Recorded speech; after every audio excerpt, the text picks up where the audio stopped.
Hay mujeres que pierden una casa, hay mujeres que pierden un matrimonio. Y luego están las mujeres como Valeria Montemayor, mujeres que descubren demasiado tarde que el hombre con quien compartieron más de 20 años no estaba ocultando una aventura, no estaba ocultando otra familia, estaba ocultando algo mucho más peligroso. Porque cuando Ricardo Salazar la abandonó sin explicaciones, Valeria creyó que estaba perdiendo solamente a su esposo. Lo que no sabía era que aquel divorcio había comenzado muchos años antes, mucho antes de que ella sospechara nada, mucho antes de que una anciana solitaria cambiara un testamento en un viejo rancho del Valle del Mezquital, y mucho antes de que alguien empezara a hacer preguntas sobre una familia que llevaba décadas intentando olvidar su propio pasado. Lo que Valeria encontraría dentro de aquella herencia no era dinero, no eran joyas, no era una fortuna escondida, era una verdad capaz de explicar por qué había perdido mucho más que un matrimonio. Y cuanto más cerca estuviera de descubrirla, más claro se volvería que todavía había quienes harían cualquier cosa para impedir que saliera a la luz. Porque a veces una herencia no llega para salvar una vida, llega para explicar por qué fue destruida. Si alguna vez alguien desapareció de su vida sin darle una explicación que tuviera sentido, y durante años se quedó preguntándose qué fue lo que realmente ocurrió, esta historia le va a tocar el corazón. Suscríbase a Cuentos del Viejo Campo, active la campanita y acompáñenos hasta el final. Y cuéntenos algo antes de comenzar. ¿Cree usted que siempre terminamos descubriendo la verdad? ¿O hay secretos que logran permanecer enterrados para siempre? Ahora sí, déjeme contarle la historia de Valeria Montemayor. El polvo del camino se levantó en espirales cuando Valeria Montemayor detuvo el autobús con una sola mano en alto, como quien detiene algo mucho más grande que un vehículo.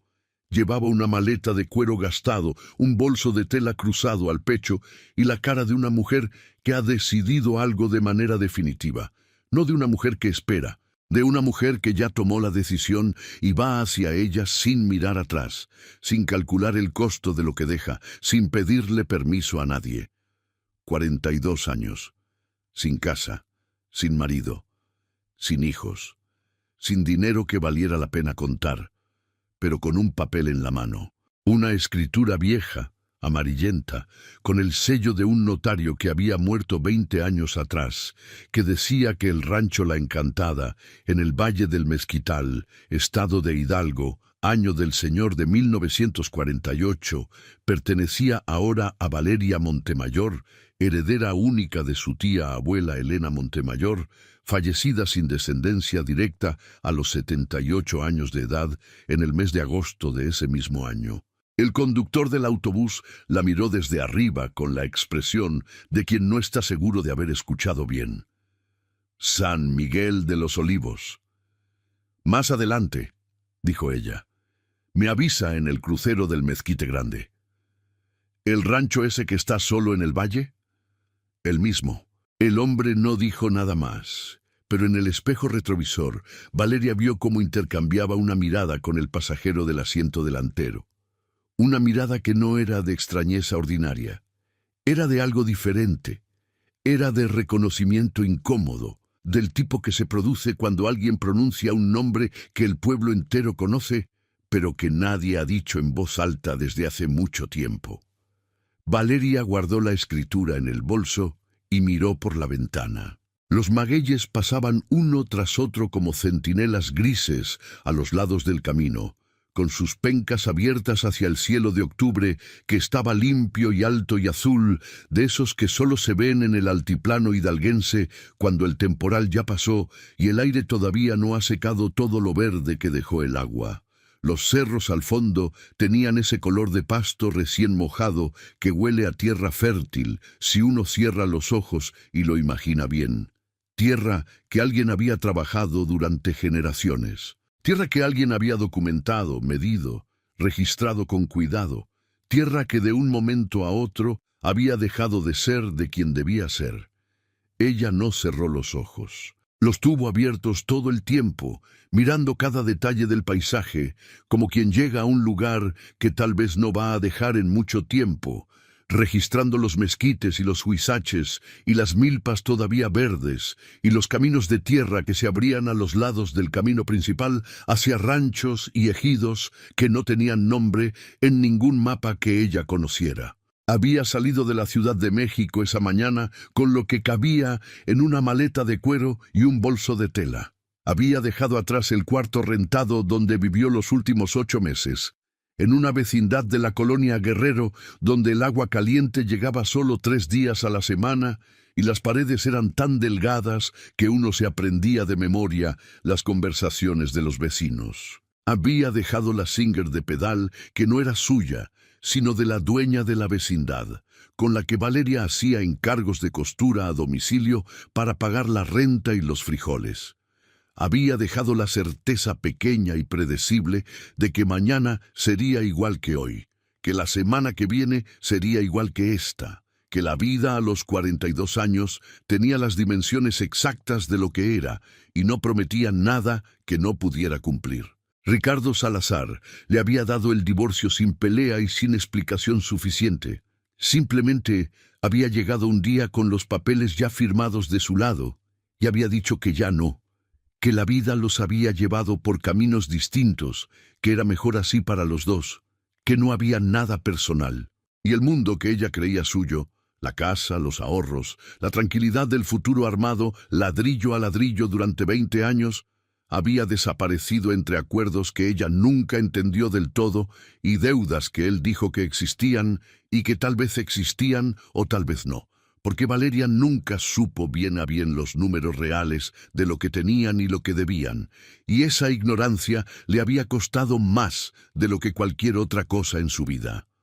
No había llorado mucho, había trabajado, y cuando llegó el sobre del notario con el papel del rancho, con el sello y el nombre de Elena Montemayor, escrito con tinta que se había puesto color sepia con el tiempo, Valeria lo había leído 3 veces en la mesa de la cocina de la vecindad.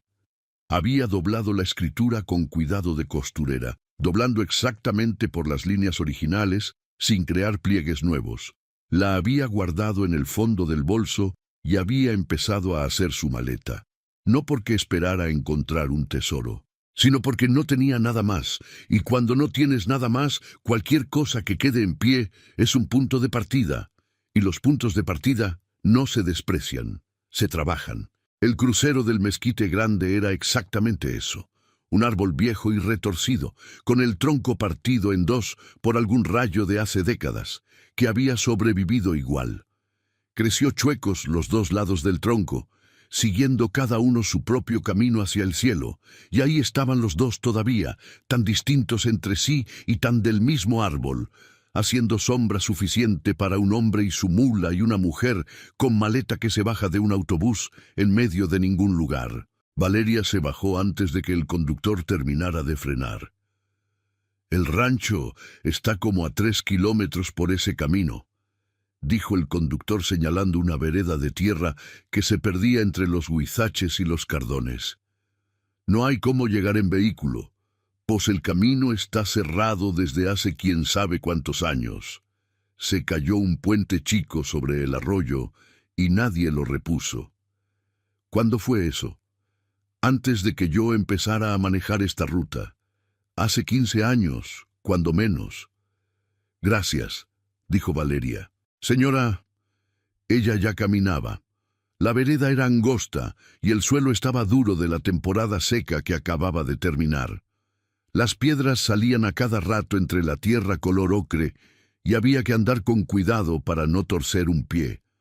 Los huizaches se cerraban a los lados con sus ramas llenas de espinas pequeñas y eficientes, y de vez en cuando una de ellas alcanzaba a jalar la manga del suéter de lana que Valeria traía puesto o a engancharse en la correa de la maleta. El sol de octubre pegaba de lado y largo, ese sol de fin de temporal que ya no quema, pero que calienta de una manera que se siente en los huesos, especialmente cuando uno lleva una maleta cargada y 3 kilómetros por delante.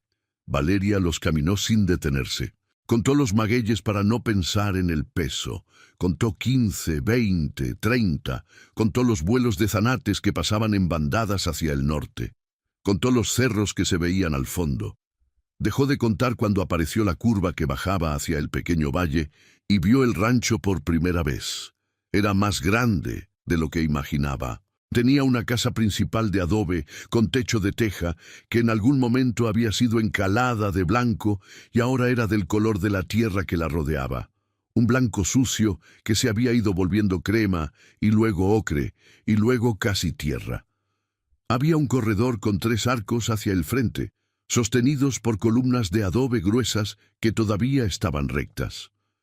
Varios cuartos que se adivinaban desde afuera por las ventanas clausuradas con tablas de madera clavadas en cruz. Detrás de la casa principal, lo que habían sido establos o bodegas, ahora con los techos hundidos en algunos tramos, pero con las paredes todavía en pie, que es lo que importa cuando uno mira un rancho desde el ángulo de lo que puede recuperarse. El jardín era una maleza controlada por el tiempo. Los bugambilios habían crecido sin control durante años y años y trepaban por las paredes y los arcos y el techo, llenando todo de un color morado oscuro que a esa hora de la tarde, con la luz de octubre cayendo de lado y larga sobre el valle, hacía que el lugar pareciera más vivo de lo que tenía ningún derecho a parecer después de tanto abandono. Valeria se detuvo en la entrada. Puso la maleta en el suelo. Sacó la escritura del bolso y la comparó con lo que veía. Rancho La Encantada, Valle del Mezquital, Hidalgo. Ahí estaba, viejo, solitario, con los techos hundidos en las bodegas y la maleza hasta las rodillas y las ventanas clausuradas como ojos que llevan demasiado tiempo cerrados, pero los muros de adobe eran gruesos y estaban en pie.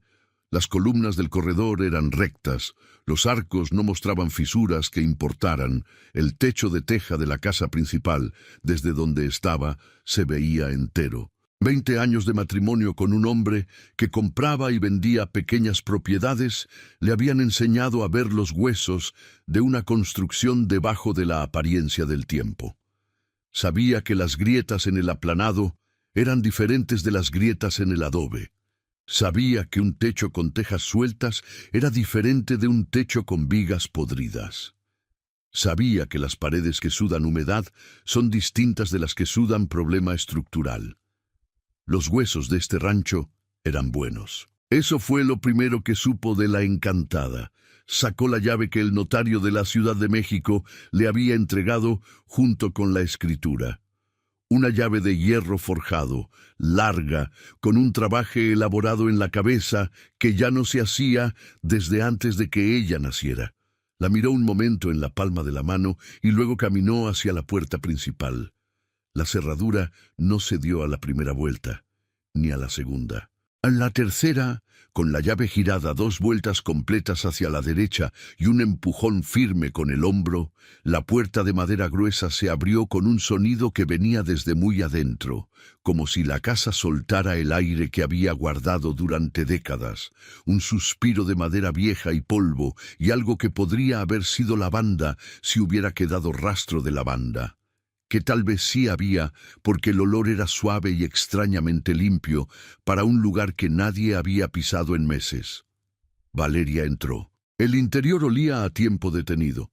La luz entraba por las rendijas de las ventanas clausuradas en líneas delgadas, doradas a esa hora, llenas de polvo en suspensión que flotaba sin dirección en el aire inmóvil.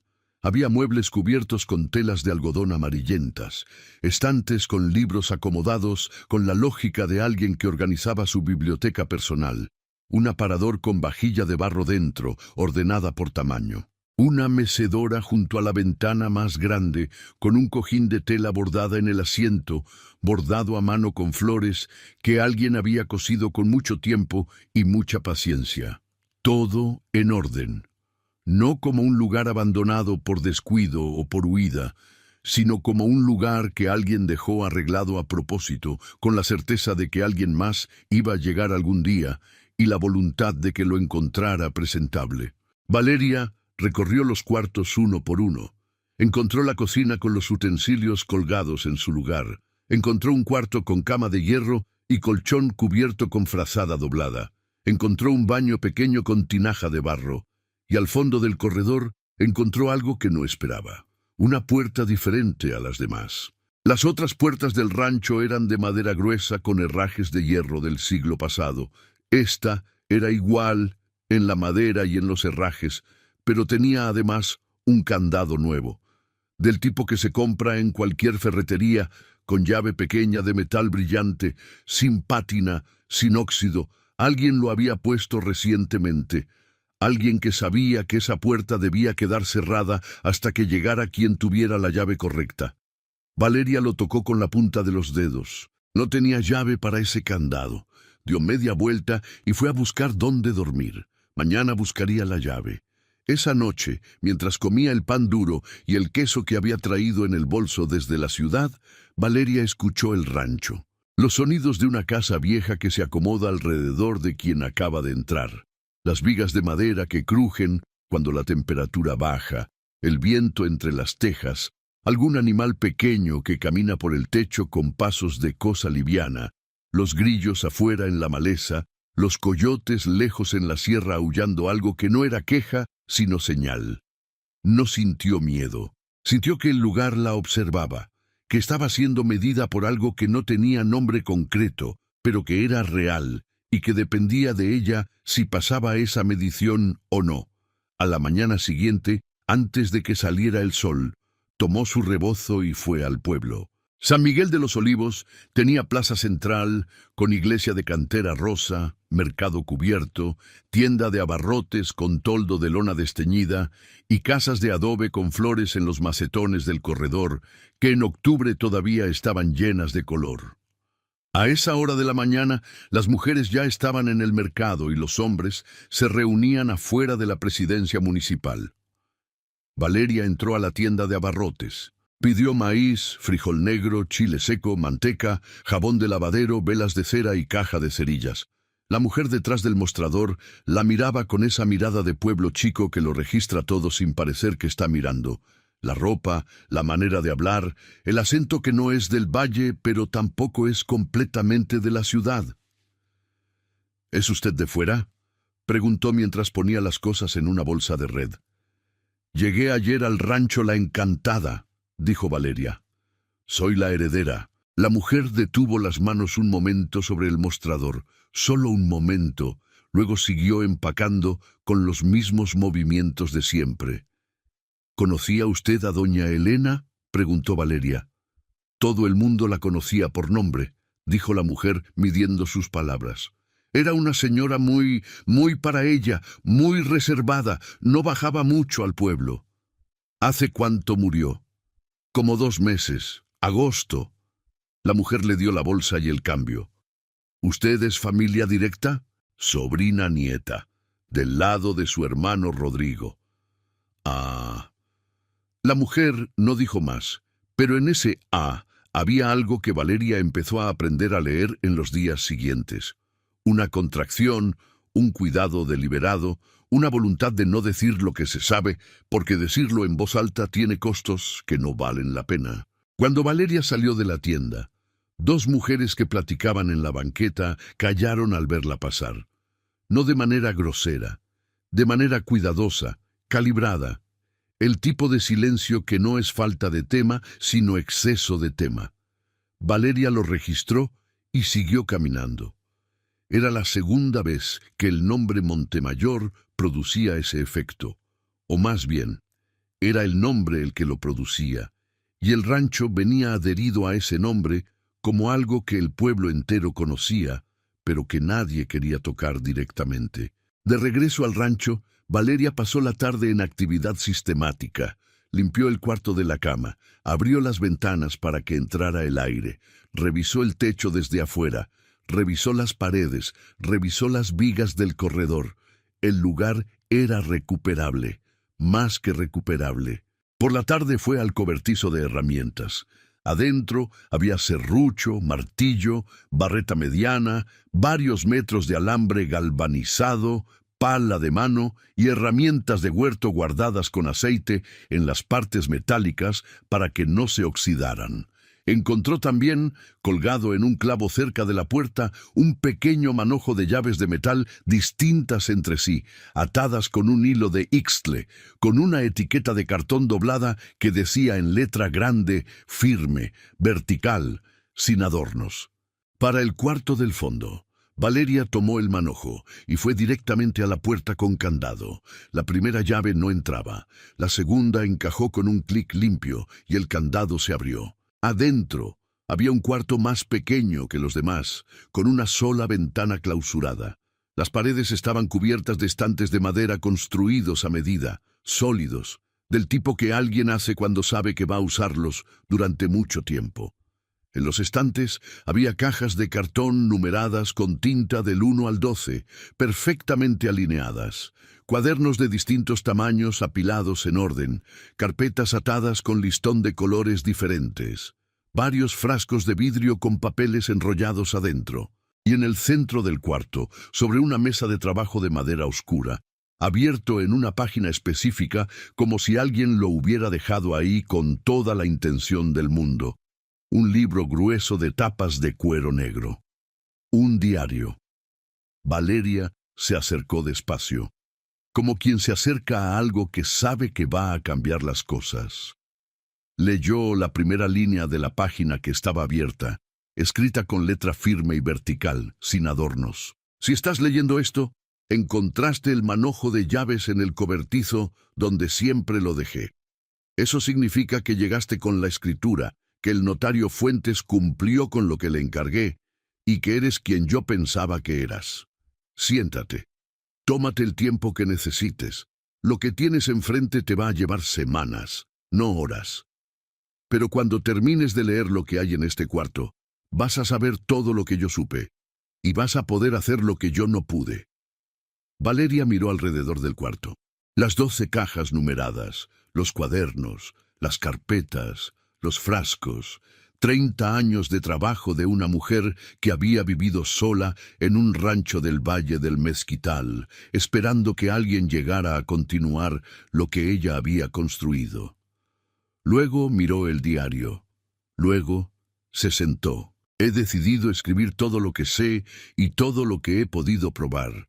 No para mí, para quien venga después. Tengo 40 años y sé, con la certeza que da vivir 30 años en el mismo rancho mirando la misma gente, que no voy a vivir para ver el final de esto. Pero alguien va a llegar. La sangre de los Montemayor siempre ha sabido lo que tiene que hacer, aunque tarde años en entenderlo. Mi padre se llamaba Aurelio Montemayor.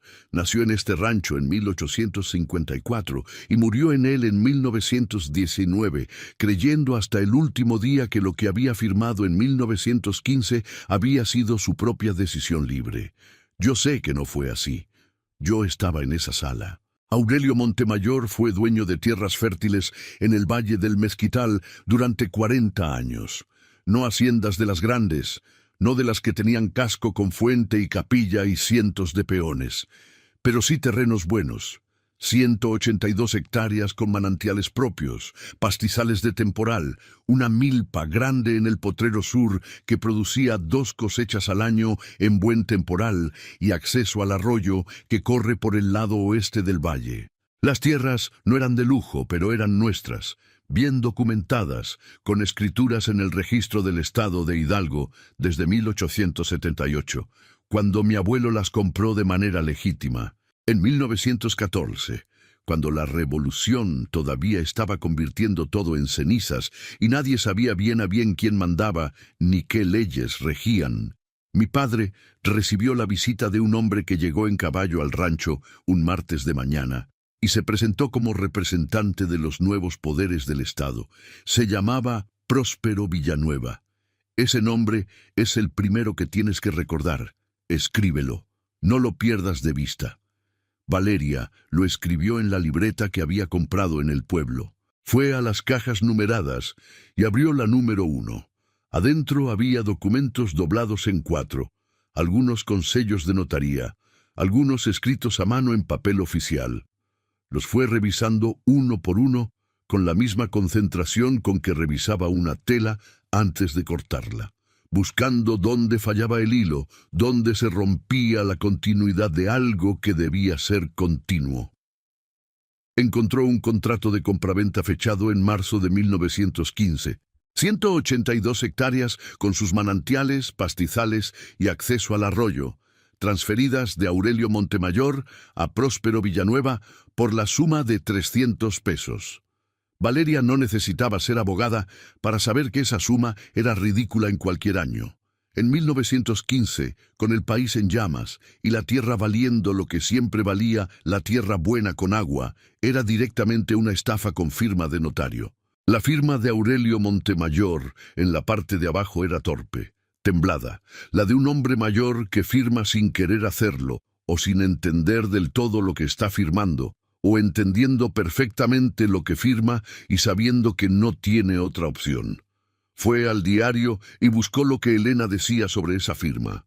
Mi padre murió en 1919, creyendo que había firmado voluntariamente. Nunca me contó lo que pasó de verdad en aquella reunión con Villanueva. Tenía vergüenza, supongo. Los hombres de su generación preferían cargar solos con ese tipo de vergüenza antes que admitir que los habían doblegado. Pero yo estaba en la casa ese día, tenía 20 años y servía el café. Y escuché. Villanueva no vino solo. Vino con 2 hombres armados que esperaron afuera de la sala durante toda la conversación, visibles desde la ventana, sin esconderse. Y Villanueva le dijo a mi padre que las nuevas autoridades del Estado habían decidido regularizar todas las propiedades del valle como parte del proceso de reforma postrevolucionaria, y que quienes no colaboraran con ese proceso iban a tener dificultades muy serias con la nueva administración. Mi padre tenía 60 años, 3 hijas, ningún hijo varón, ningún pariente cercano en posición de pelear contra algo así, firmó.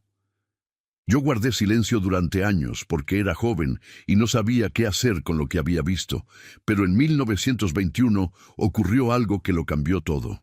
Un hombre llamado Cipriano Gutiérrez, que había sido el notario de confianza de mi padre desde siempre, me buscó en secreto. Me pidió que me encontrara con él lejos del pueblo, en el camino al arroyo, un domingo después de misa. Fui. Me dijo que tenía los documentos originales de las tierras de mi padre, las escrituras reales de 1878 y 1908, los planos de deslinde con firmas de ingenieros topógrafos del gobierno, los registros de los manantiales. Todo lo que probaba de manera irrefutable que las tierras eran de los Montemayor y que la venta de 1915 era nula porque fue hecha bajo coacción y a precio vil. Me dijo que tenía miedo de entregármelos directamente porque Próspero Villanueva era ya un hombre con conexiones en el gobierno del Estado, pero que iba a esconderlos en un lugar seguro, en la casa de mi prima Faustina en Actopan, detrás del fogón de la cocina, en un hueco que él mismo iba a preparar. Dijo que me mandaba aviso cuando estuviera listo. El aviso nunca llegó. Cipriano Gutiérrez murió 3 semanas después de nuestra conversación. Lo encontraron en el camino a Ixmiquilpan, a mitad de la noche, con el caballo sin jinete pastando a un lado. Dijeron que fue el corazón. Tenía 52 años y hasta esa semana había estado perfectamente sano. Nunca pude probar que fue otra cosa, pero supe que los documentos estaban en Actopan y que mientras estuvieran ahí, guardaban la verdad entera. Valeria cerró el diario. Se quedó sentada en el cuarto del fondo, con las manos quietas sobre la mesa, mientras afuera el viento movía los magueyes en ese ritmo lento y constante del Valle del Mezquital que no para nunca, ni de noche ni de día. Pensó en Ricardo, en todas las preguntas que él hacía sobre su familia, sobre los Montemayor de Hidalgo, sobre las tierras que habían tenido. Preguntas que ella respondía con ignorancia genuina, porque genuinamente no sabía nada de ese lado de la familia. Preguntas que había interpretado como curiosidad o como el tipo de conversación que llenan los matrimonios que ya no tienen mucho que decirse. Se levantó, fue a la ventana clausurada del cuarto del fondo y la abrió con la barreta. La madera cedió después de varios golpes y el aire fresco de la tarde entró con olor a tierra húmeda y huizache y maguey maduro. Desde esa ventana se veía una parte del valle. Los pastizales que habían sido de Aurelio Montemayor, que todavía estaban ahí, que la tierra todavía producía, aunque ahora la producción fuera para otros. El arroyo que a esa hora de octubre todavía llevaba un hilo de agua brillando entre las piedras. Los cerros al fondo, 182 hectáreas con sus manantiales y sus pastizales y su arroyo. Valeria las miró un rato largo. Luego volvió a la mesa, abrió la caja número 2 y siguió leyendo. Al tercer día en el rancho, Valeria fue al pueblo con una lista de preguntas y la certeza de que el lugar correcto para hacerlas era la escuela rural. En los pueblos del Valle del Mezquital en 1948, el maestro rural era frecuentemente la persona que más sabía, que más había leído y que menos tenía que perder por decir lo que sabía, porque los maestros rurales en México eran gente formada con otra mentalidad, con una obligación profesional hacia la verdad que los hacía diferentes de los comerciantes y los ejidatarios, que dependían de las relaciones con el poder local para sobrevivir. El maestro se llamaba Alejandro Rivas. Era un hombre de unos 45 años, con anteojos de armazón de carey oscuro, manos que mostraban trabajo con herramientas además de con libros, y una manera de escuchar que Valeria reconoció de inmediato. La de alguien que ha aprendido que callarse a tiempo y escuchar completo es más útil que hablar primero. «Soy Valeria Montemayor», dijo ella sin prólogo, parada en la puerta del salón donde Rivas acomodaba libros en un estante. «Heredé el rancho La Encantada. Necesito que me explique la historia de las tierras de mi familia en este valle. Todo lo que sabe». Rivas la miró un momento por encima de los anteojos. Luego señaló la silla frente a su escritorio. «Siéntese», dijo. Ella se sentó. Rivas fue al estante y sacó un cuaderno con el lomo reparado con cinta adhesiva y las tapas llenas de notas escritas en los márgenes. Lo puso sobre el escritorio y lo abrió en una página donde había un mapa dibujado a mano con escuadra y regla, en tinta negra sobre papel cuadriculado, con nombres de ranchos y ejidos y propiedades escritos en letra pequeña y precisa. «El Valle del Mezquital», dijo Rivas, pasando el dedo lentamente por el mapa, «fue uno de los territorios donde la revolución más revolvió la tenencia de la tierra. No porque los hacendados fueran particularmente grandes aquí. Era zona de propietarios medianos, gente que tenía 50, 100, 200 hectáreas, que había comprado bien, documentado bien, trabajado la tierra durante generaciones». Hizo una pausa. Entre 1913 y 1920, gran parte de esas propiedades cambió de manos, algunas de manera legítima, por ventas reales en tiempos difíciles, otras de manera que nunca quedó del todo clara. «Las de los Montemayor», dijo Valeria, «entre otras». Rivas la miró sobre los anteojos. «¿Cuánto sabe usted de lo que le pasó específicamente a su familia?» «Estoy aprendiendo. Encontré el cuarto del fondo del rancho». Rivas no mostró sorpresa. Asintió una vez, despacio. Leyó el diario. Las primeras entradas. Hay mucho material. Elena pasó 30 años organizándolo. Rivas cerró el cuaderno. «Hay cosas que en este pueblo es mejor no hablar en voz alta.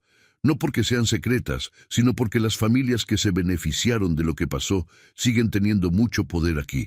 Los Villanueva tienen 3 ranchos grandes, conexiones en el gobierno del estado y negocios que dan trabajo a mucha gente de la región. Son gente que tiene memoria larga y que sabe usarla». «¿Qué tan larga?» «Lo suficiente para que doña Elena viviera en ese rancho sola durante 30 años y nadie la molestara directamente, porque molestarla directamente hubiera sido demasiado obvio, pero tampoco nadie del pueblo le ayudara, porque ayudarla tenía un costo que casi nadie estaba dispuesto a pagar. Usted la ayudaba, la escuchaba, y le decía lo que encontraba en los archivos sobre la historia de las propiedades del valle. Rivas hizo una pausa larga. Elena me dijo hace 5 años que cuando llegara la persona correcta al rancho, el cuarto del fondo se iba a abrir, y me pidió que cuando eso pasara, yo ayudara a esa persona a entender lo que encontrara, sin tomar decisiones por ella, solo ayudando. ¿Y usted aceptó? Sí. ¿Por qué? Rivas tardó un momento en responder.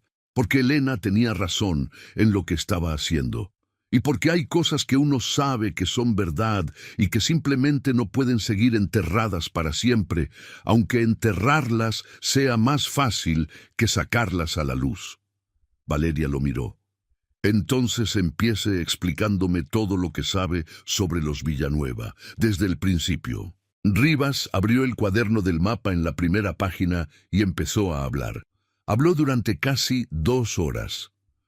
Valeria tomó notas en la libreta sin interrumpirlo, escuchando con la misma concentración con que leía los documentos del cuarto del fondo.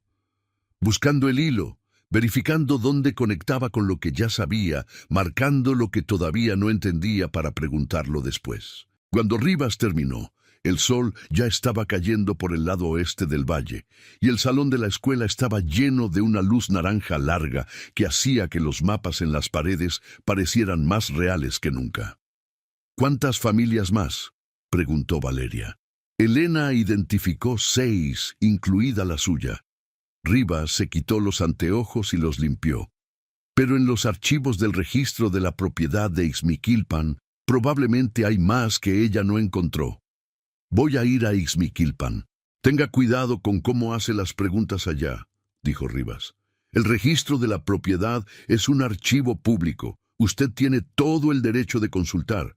Pero hay gente que reporta quién consulta qué. Y los Villanueva tienen ojos en muchos lugares.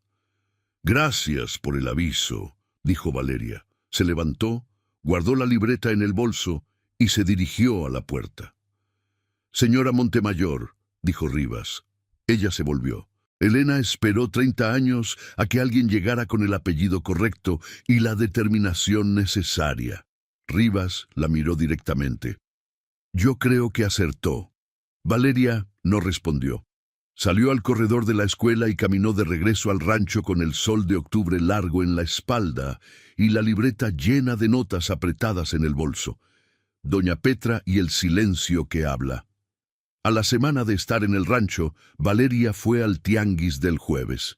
Entre los puestos de verdura y chile fresco, y quelites y hierbas de olor, había un puesto pequeño de plantas medicinales atendido por una mujer de edad avanzada, de pelo blanco recogido en una trenza gruesa, con la cara llena de arrugas que en los rostros de cierta gente no hablan de vejez, sino de historia vivida durante décadas. La mujer miraba a Valeria desde que llegó al mercado, no con disimulo, directamente, con los ojos oscuros y quietos de quien lleva mucho tiempo esperando ver llegar a alguien. Cuando Valeria se acercó al puesto, la mujer habló primero. «Usted es la Montemayor que llegó al rancho de Elena». «Así es», dijo Valeria. Valeria Montemayor. La mujer la estudió un momento más, como verificando algo interno. «Me llamo Petra Escamilla», dijo. «Conocí a Elena Montemayor desde que las dos teníamos 20 años. Fui la única persona de San Miguel que siguió siendo su amiga cuando Elena empezó a hablar de lo de las tierras, allá por los años 20. Por esa amistad me dejé de juntar con mucha gente y perdí algunos clientes». Hizo una pausa breve. «No me arrepiento». «¿Encontró el cuarto?», preguntó doña Petra sin más preámbulo. «Sí». «¿Y el diario?». «Sí». La vieja asintió una sola vez, lentamente como confirmando algo que había estado esperando confirmar. «Elena me habló de usted», dijo. Valeria frunció el ceño. «¿De mí? ¿Cómo supo Elena quién era yo?». «Porque su exesposo, Ricardo Salazar, estuvo en este valle 2 veces en los últimos años». Doña Petra bajó un poco la voz. No por miedo, sino por el hábito de quien ha aprendido a medir lo que dice y cuándo lo dice. La primera vez llegó preguntando por la historia de las propiedades del valle. Se presentó como investigador interesado en la historia agraria regional. El maestro Rivas lo recibió y le habló de manera general. La segunda vez llegó con preguntas más específicas. Preguntó por el rancho La Encantada, por Elena Montemayor, por si tenía familia directa y qué tan cercana. El ruido del tianguis siguió siendo el mismo. Pero para Valeria, todo eso se volvió de repente muy lejano y muy irrelevante. ¿Qué le dijo Elena? Que no tenía familia, que era la última de su línea. Doña Petra empezó a acomodar manojos de hierbas con manos que conocían cada planta sin necesidad de mirarla. Pero después de esa segunda visita de Salazar, Elena fue a Ixmiquilpan a ver al notario Fuentes, y cuando volvió me dijo que había cambiado el testamento. ¿Por qué mintió sobre la familia? Porque después de hablar con Salazar 2 veces, Elena sabía exactamente lo que era ese hombre. No necesitaba pruebas formales para reconocer a alguien que está husmeando en nombre de otro. 30 años de vivir sola en ese rancho con los Villanueva de vecinos le habían enseñado a reconocer esa clase de visita. La vieja la miró directamente. Y si Salazar andaba preguntando por el rancho y por la familia Montemayor, significaba que alguien lo había mandado a buscar exactamente eso. Elena no iba a darle la información, pero sí me dejó el rancho a mí. Le dejó el rancho a usted, porque usted tiene el apellido, tiene derecho legal como heredera, y porque Elena pensó que una mujer de la familia que llega al rancho como propietaria legítima tiene más peso en cualquier proceso judicial que una organización de maestros, que era el beneficiario anterior del testamento. Doña Petra hizo una pausa. Y también, creo yo, porque Elena era una mujer que creía en la sangre cuando la sangre se portaba bien. Creía que la persona correcta iba a llegar cuando no tuviera a dónde más ir, y que eso la iba a hacer más dispuesta a quedarse.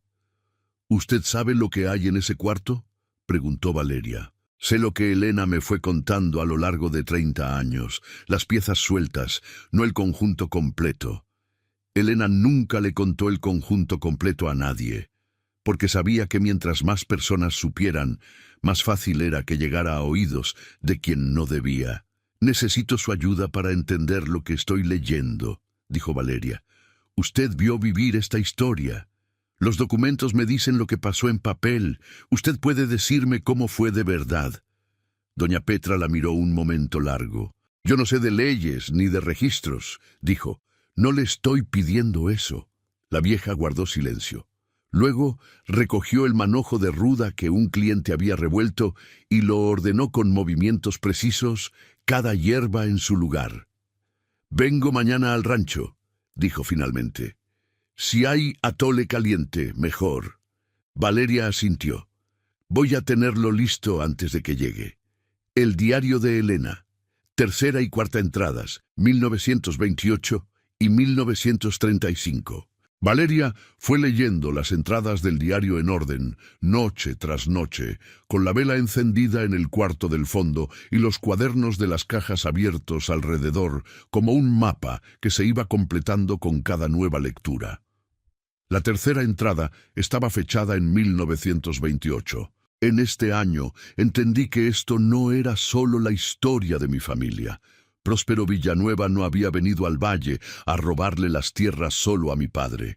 Había venido a robarle a cualquiera que tuviera algo que valiera la pena y que no tuviera la capacidad de defenderse en ese momento específico del caos post-revolucionario. Fui al registro de la propiedad de Ixmiquilpan y pedí ver los movimientos de propiedades del periodo 1913-1920. Pasé 3 días copiando a mano todo lo que encontré. Encontré 6 familias además de la mía, cuyos terrenos pasaron a manos de Próspero Villanueva o de sus representantes en ese período. 182 hectáreas de los Montemayor, 140 de los Barrera, 95 de los Fuentes de Tetitlán, 230 de los Espinosa de Huichapán, 80 de los Gómez Valdés, 110 de la familia Reyes Bravo.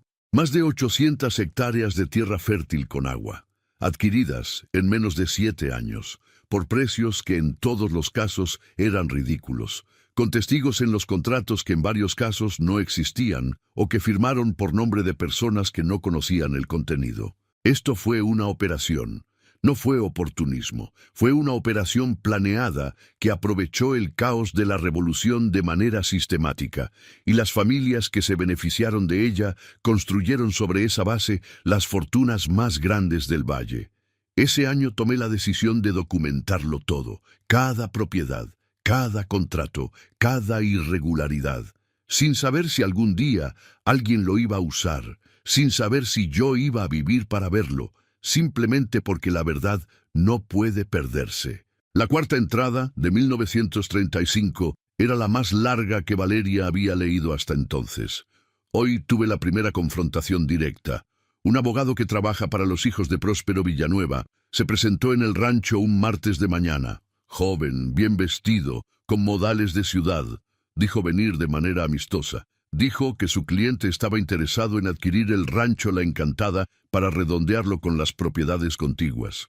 Ofreció un precio que era, debo reconocerlo, considerablemente mejor que el precio ridículo que le pagaron a mi padre en 1915.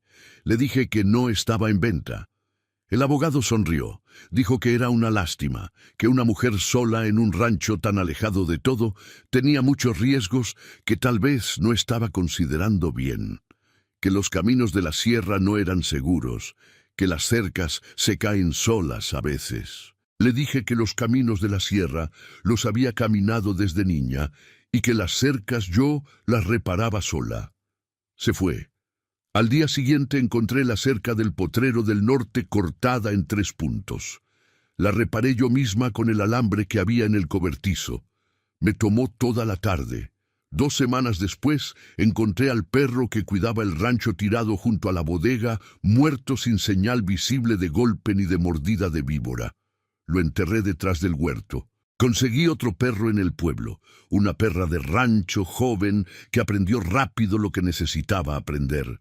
1 año después, el abogado volvió. El precio ya no era el mismo, era menor, y el tono era diferente. Ya no era amable. Era de alguien que sabe que tiene más tiempo que tú y que puede esperar a que te canses. Le dije lo mismo que la primera vez. Lo que no le dije fue que cada visita, cada carta anónima, cada cerca rota y cada perro muerto, los estaba documentando con fecha, hora y descripción detallada en el cuaderno de la caja 7.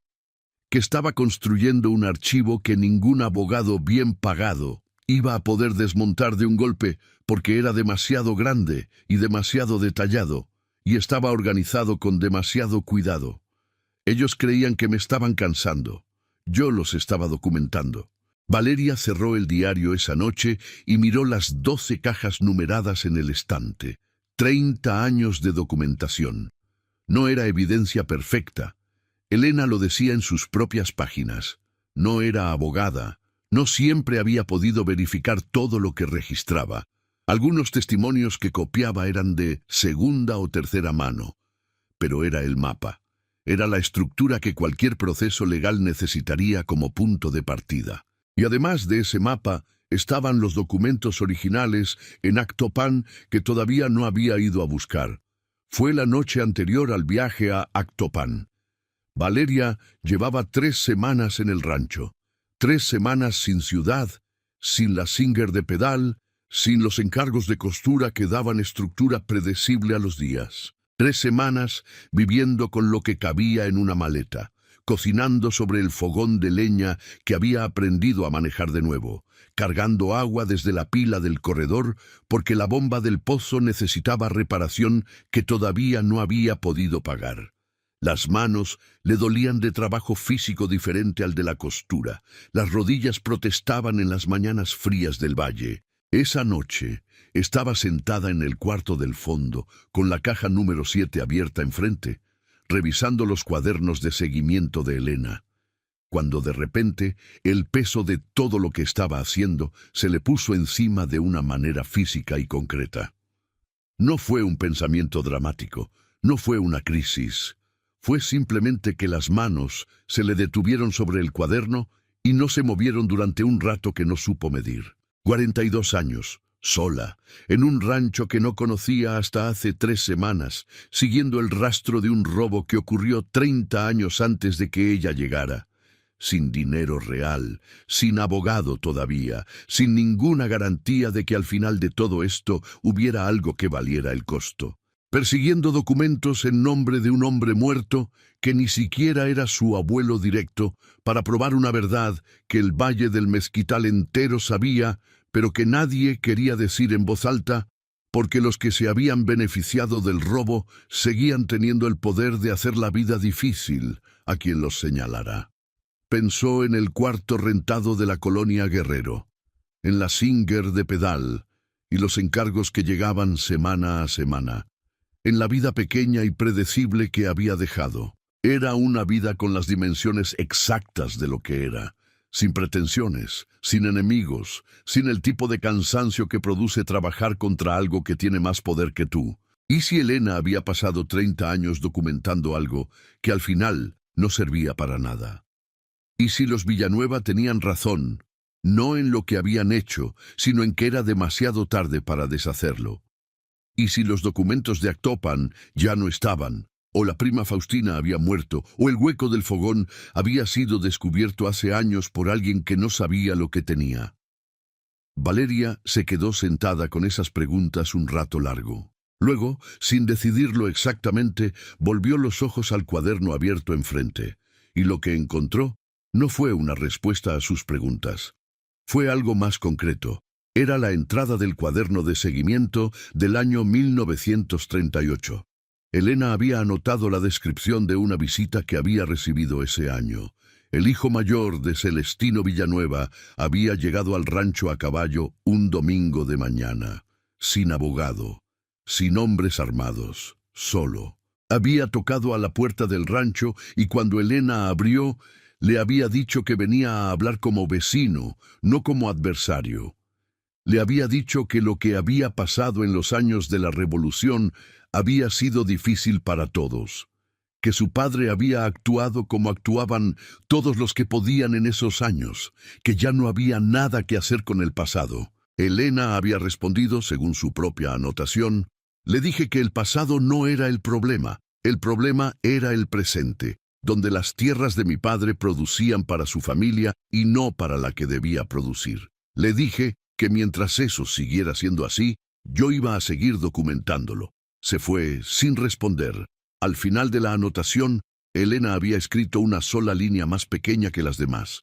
Vino a ver si me había rendido. Se fue sabiendo que no. Valeria leyó esa línea 3 veces. Luego recogió los cuadernos, los ordenó, los guardó en las cajas. Apagó la vela. Fue a dormir. Al día siguiente salían temprano a Actopan. La prima Faustina tenía 74 años y vivía en la misma casa donde había nacido. Una casa de adobe en una calle lateral del centro de Actopan, con macetones de geranios rojos en el corredor y un gato viejo de color atigrado que dormía en el umbral sin molestarse en moverse cuando llegaron.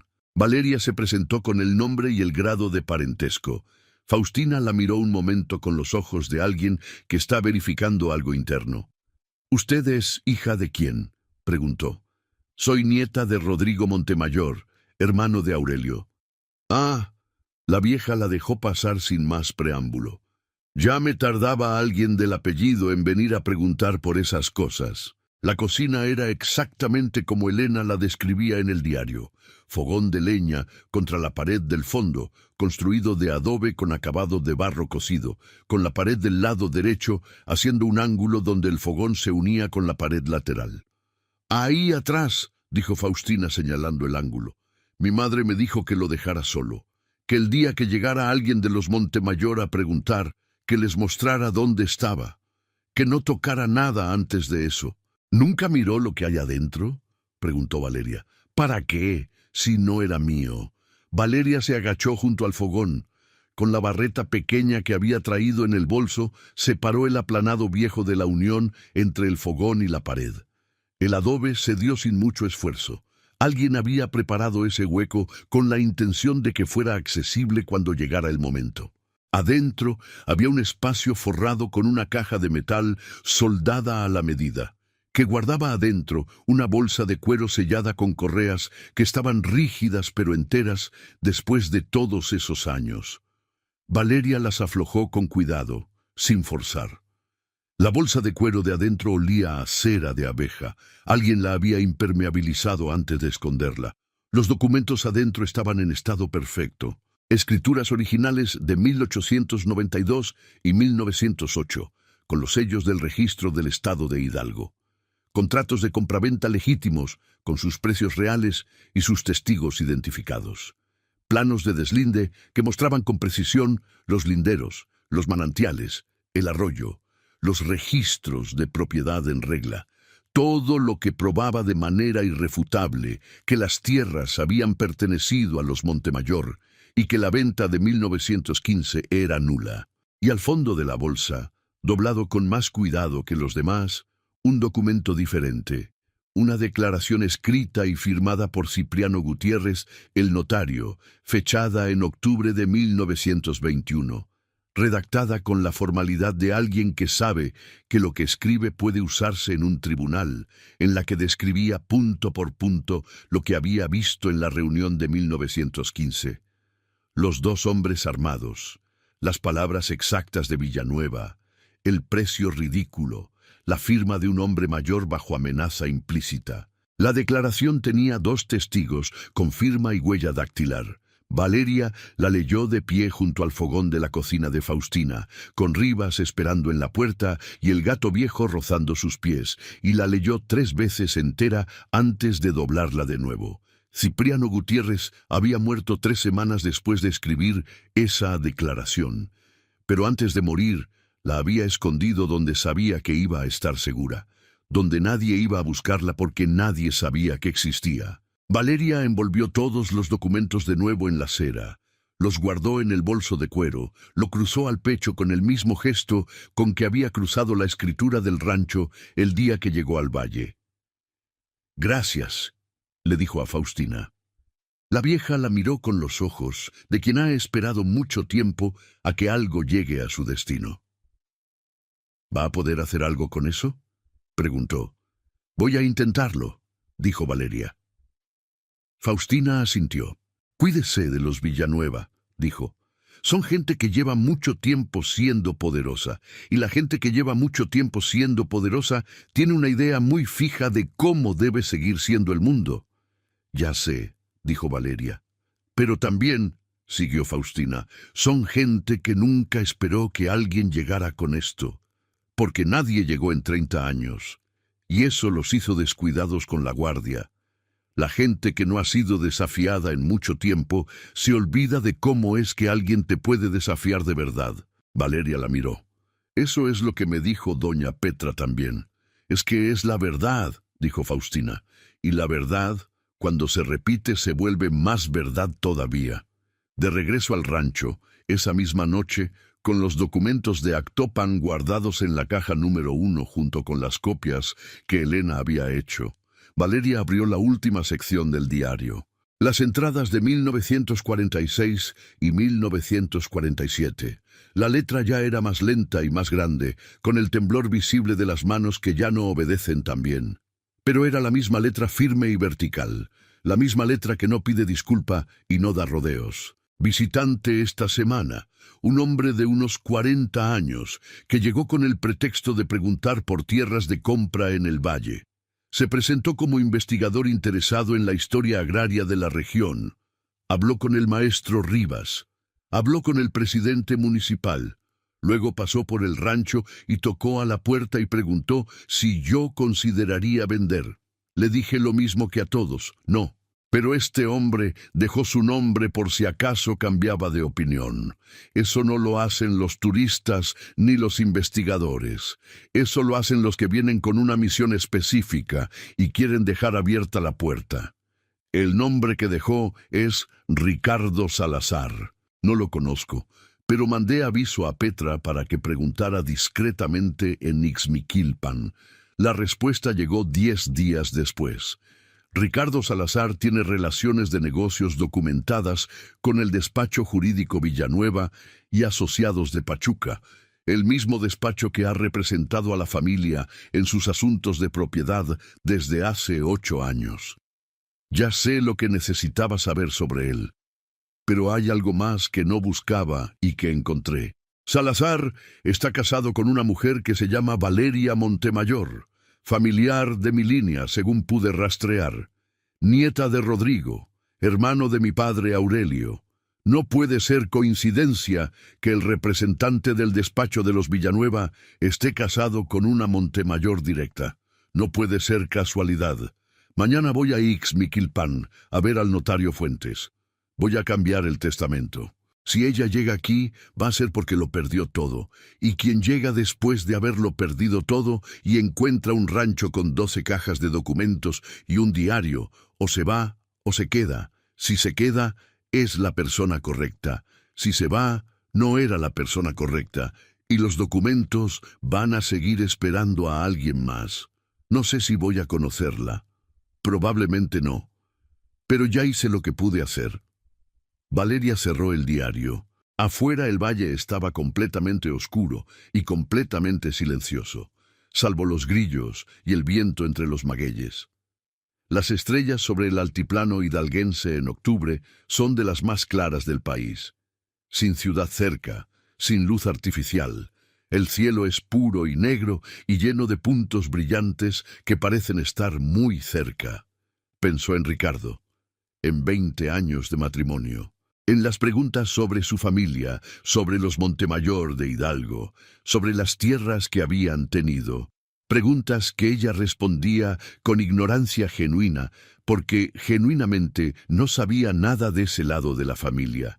Preguntas que había interpretado como curiosidad, o como el tipo de conversación que llenan los matrimonios que ya no tienen mucho que decirse. ¿Cuánto había sabido Ricardo desde el principio? ¿Lo había sabido desde antes de casarse? ¿O lo había descubierto durante el matrimonio y había seguido callado mientras seguía siendo útil saberlo? ¿Cuándo había decidido que el matrimonio ya no le servía para lo que buscaba? No lo sabía. Tal vez no iba a saberlo nunca con certeza. Pero lo que sí sabía era que la razón del divorcio no había sido que la vida los había llevado por caminos distintos. La razón había sido que Ricardo había calculado su posición y había recalculado, que algo había cambiado en sus planes o en la información que tenía y que en ese nuevo cálculo ella ya no era útil. O tal vez que alguien le había advertido sobre Elena, sobre el rancho, sobre el cuarto del fondo, y que Ricardo había decidido alejarse antes de que ella llegara aquí, porque estando aquí era una complicación, no una herramienta. Valeria tomó la libreta de trabajo y anotó la pregunta para no perderla. Luego fue a revisar si los animales del corral estaban bien. Comprobó el candado del cuarto del fondo y fue a dormir. Las siguientes semanas, Valeria hizo 4 viajes: a Ixmiquilpan, a Tula, a Huichapán y de regreso a Actopan. En cada lugar había al menos un miembro de las familias que Elena había identificado. Algunos ancianos que recordaban la tierra que sus padres habían perdido. Algunos hijos de mediana edad que sabían la historia y habían aprendido a no hablarla. Una mujer en Tula que guardaba las cartas de su madre describiendo la misma visita. El representante, los hombres armados, el precio ridículo, la firma que no fue libre. Ninguno tenía documentos tan completos como los que Valeria había encontrado. Pero todos tenían algo, y todos, cuando Valeria explicó lo que tenía y lo que buscaba, dijeron lo mismo en palabras distintas, que nunca habían creído que había alguien que pudiera hacer algo con eso, que la historia era demasiado vieja, que los Villanueva eran demasiado poderosos. Valeria no prometió nada que no tuviera. Dijo exactamente lo que había: documentos, declaraciones, 30 años de registros de una mujer que había dedicado su vida a construir la cadena de pruebas, y la posibilidad de encontrar un abogado dispuesto a presentar una reclamación formal en los tribunales del Estado. 5 familias dijeron que sí. El abogado lo encontró Rivas. Se llamaba Gonzalo Peñafiel, despacho en Pachuca, conocido en los círculos de maestros rurales por haber ganado 2 casos de restitución de tierras ejidales en la década anterior. No era el más poderoso del estado, pero era uno de los pocos que no tenía relaciones con las familias terratenientes del Valle del Mezquital. Valeria viajó a Pachuca y pasó una tarde entera en su despacho exponiendo los documentos sobre la mesa. Peñafiel escuchó sin interrumpir, tomando sus propias notas, verificando fechas, leyendo los fragmentos más importantes 2 veces. Al final se quitó los anteojos. «Esto es sólido», dijo. «No es perfecto, pero es más de lo que he visto en casos similares, con los originales de Actopan, la declaración del notario y los registros de las otras familias. Podemos presentar una demanda de nulidad de los contratos de 1915 al 1918 por coacción y precio vil. Los Villanueva van a traer a los mejores abogados del estado. Va a ser largo. Puede que no ganemos todo. Puede que ganemos algo. Puede que ganemos bastante, especialmente si logramos que el proceso tenga visibilidad fuera del estado. ¿Qué necesita de mi parte para empezar? Los gastos iniciales y tiempo. Peñafiel la miró. ¿Tiene usted con qué cubrir los primeros meses? Valeria pensó en el rancho, en los magueyes del Potrero Norte que nadie había cosechado en décadas, en la parcela del sur con tierra buena, en el cobertizo de herramientas que funcionaban. Voy a conseguirlo, dijo, y lo consiguió. Reactivó el Potrero Norte para corte de maguey. Contrató 3 jornaleros del pueblo que llevaban años sin trabajo en esa zona. Vendió la primera cosecha a la destilería de Ixmiquilpan. Limpió la parcela sur y sembró maíz de temporal. Consiguió 3 cabezas de ganado con un préstamo pequeño avalado por Rivas a través de la caja de ahorro del sindicato de maestros. No fue rápido ni cómodo. Hubo semanas en que Valeria se levantó antes del sol y se acostó después de que se fue, con el cuerpo cansado de trabajo físico que no había hecho desde que era joven y las manos ásperas y los pies llenos de tierra. Pero el rancho empezó a producir. Y la producción pagó los gastos del abogado, y el abogado presentó la demanda en noviembre de 1948. La reacción de los Villanueva. La demanda apareció en el periódico de Pachuca en una nota pequeña, en la sección de tribunales. No mencionaba a los Villanueva por nombre, pero en el Valle del Mezquital todo el mundo supo de qué se trataba antes de que terminara el día. La reacción llegó en 3 formas. La primera fue un sobre sin firma aconsejándole que reconsiderara su situación, que el rancho representaba una inversión considerable para una persona sola, que existía oferta de compra a precio generoso. Valeria lo archivó en la caja 7, siguiendo el ejemplo de Elena. La segunda fue una visita del presidente municipal, que llegó con cara incómoda y el sombrero en la mano, diciéndole que los Villanueva tenían documentos que podrían complicar su posición legal. Valeria le dijo que cuando los tuviera en mano, que se los mandara al licenciado Peñafiel en Pachuca. El presidente se fue. La tercera forma fue la más directa. Una noche de enero, alguien entró al rancho por la cerca del Potrero Sur y soltó el ganado. Valeria lo descubrió al amanecer. Pasó el día entero rastreando los 3 animales por el monte, sola, hasta recuperarlos todos. Al atardecer, con los animales de regreso en el corral y la cerca reparada con alambre nuevo, fue a la cocina a calentar frijoles.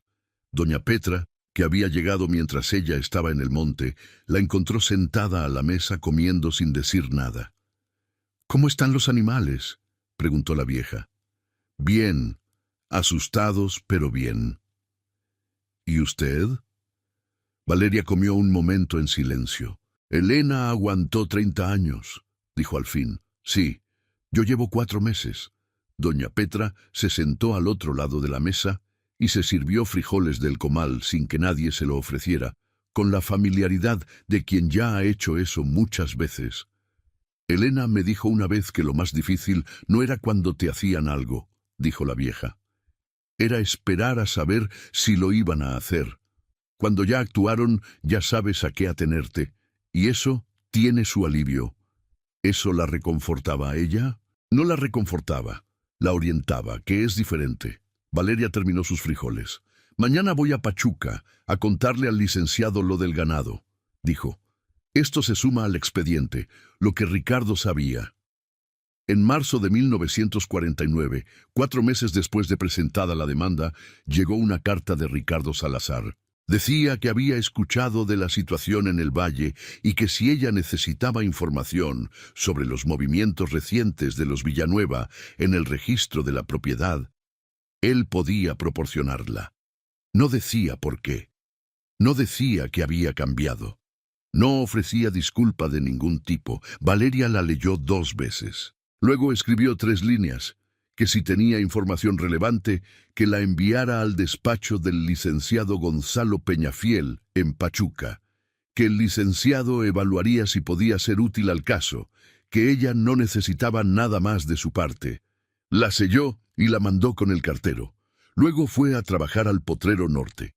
No porque no le importara lo que Ricardo pudiera saber, le importaba y mucho.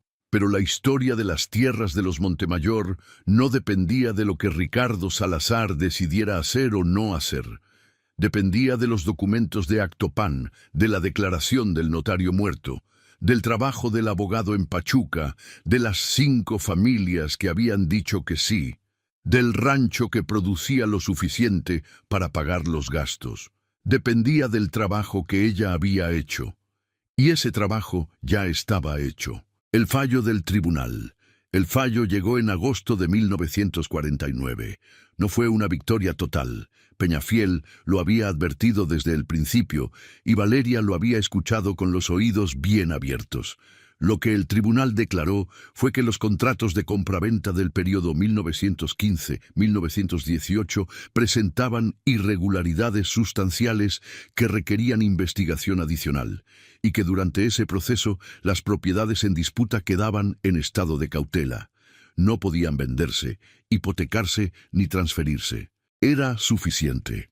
Era, en los términos del derecho agrario mexicano de 1949, una victoria significativa para 6 familias que no tenían abogados de poder, ni dinero de sobra, ni relaciones en el gobierno del Estado. Era suficiente para que la historia que Elena había documentado durante 30 años dejara de ser una historia guardada en cajas numeradas en el cuarto del fondo de un rancho que nadie quería, y se convirtiera en un expediente judicial activo en los tribunales del estado de Hidalgo. Y eso cambiaba todo.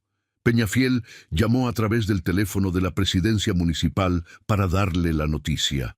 Valeria escuchó, agradeció y caminó de regreso al rancho. Lo que pasó esa tarde en el pueblo no lo planeó nadie.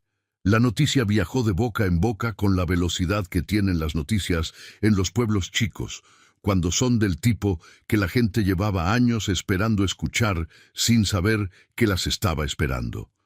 La gente empezó a aparecer en el rancho. Primero llegó doña Petra, con un jarro de pulque de los buenos y una cara de alguien que ha esperado mucho tiempo este momento específico.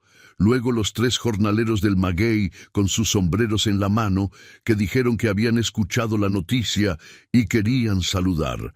Luego el tendero de la tienda de abarrotes y su mujer. Luego familias del pueblo que en los primeros días habían cruzado la calle cuando Valeria pasaba.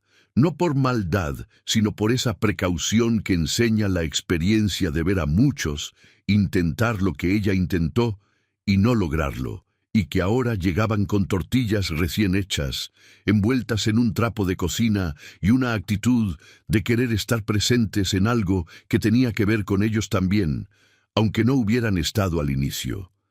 Nadie organizó nada. Nadie dijo que había que ir al rancho. Simplemente fueron.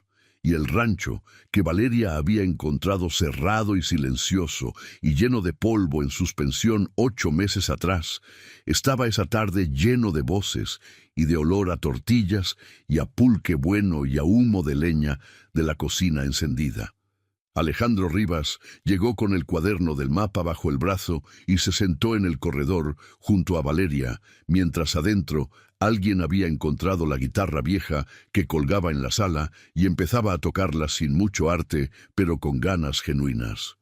¿Cómo se siente?, preguntó Rivas.